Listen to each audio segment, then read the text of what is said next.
Ajaccio commémore depuis hier la visite du pape François. Pour ce premier anniversaire, plusieurs réalisations pérennes ont été inaugurées. Une grande fresque face à la cathédrale, une promenade qui porte désormais son nom.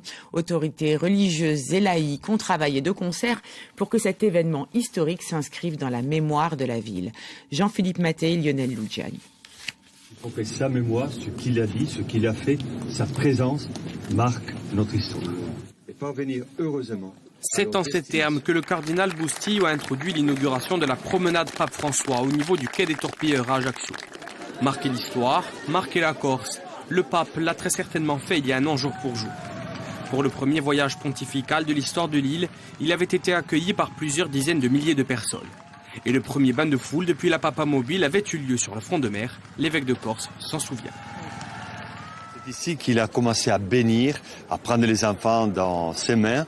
Et je trouve que c'est ici qu'il faut marquer une entrée où on a besoin de savoir que dans la vie sociale, on doit vivre dans la fraternité, on doit vivre dans la paix, où on doit communiquer quelque chose de bon, de positif et de constructif.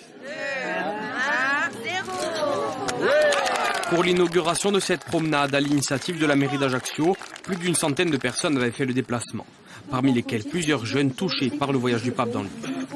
Pape François, c'est quelqu'un de très très important au niveau de la religion et du monde entier. Donc qui nous choisissent à nous pour venir nous rendre visite, venir aujourd'hui, c'est encore plus lui rendre hommage en fait.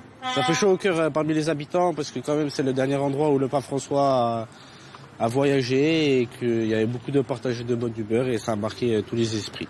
Dans l'assistance, des membres de l'exécutif municipal bien entendu, mais aussi des opposants comme François Filoni pour le Rassemblement national ou encore des membres de la majorité territoriale.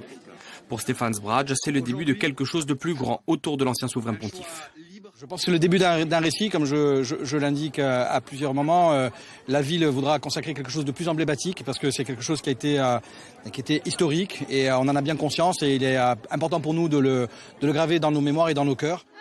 Enfin, un lâcher de ballon symbolisant les colombes de la paix a été organisé à l'école Saint-Joseph en fin de matinée. Hier, les célébrations avaient débuté avec une procession dans les rues de la ville jusqu'à la cathédrale où s'est tenue une messe solennelle.